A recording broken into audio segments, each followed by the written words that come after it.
الدكتوره دي واحده مشغوله جدا.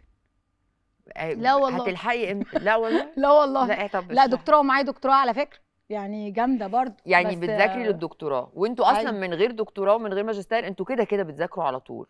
والشغل بيبقى عمال على بطال، لو ما كنتيش في مستشفى ولا ما كنتيش في عياده فانت في تليفونات على طول، غير ان انت لو حد قاعد جنبك اللي هو دكتور بس الحته دي لا هو انا بطلت تشتغلي على طول للناس ان انا دكتوره. حلو. انا بدخل المكان انت دكتوره ايه؟ عايزه اقول لك بقى، بقول لهم دكتوره تغذيه كمان. طب ناكل ايه؟ واصل ابني تخين، ابني التاني رفيع. طب يا ربي بقى شغل العياده ده. شكرا. فما بقتش اقول بقى. فانت على طول بتشتغلي ايه؟ لا والله انا ما العيال بقى تجيبي لهم وقت منين؟ ما هو معايا كله تحت السيطره، احنا جامدين برضو قوي. ايوه احنا فهمنا ان انت جامدين ايه.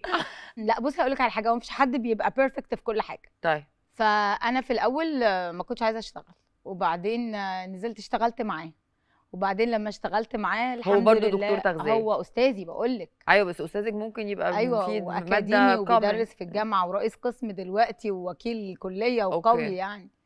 فاشتغلت معاه في الاول فكنت بارت تايم، بعدين بقى يعني انت عارفه الطب ما بيبقاش ايه يعني، مش الطب اللي هو مش في المجالات الجامده قوي، مش بيحتاج ان انت تبقي متنشنه كده وقاعده على المكتب بالبلطو وبتاع. يعني برضو انا دكتوره تغذيه، فلازم اللي قدامي يحبني او يرتبط بيا اكتر.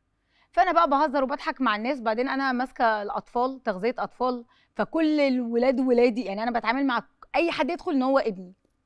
اي طفل يدخل العياده ان هو ابني. فبدا بقى اسمي يكبر، الدنيا تكبر كده، فما ظبطتش بقى بيني وبينه.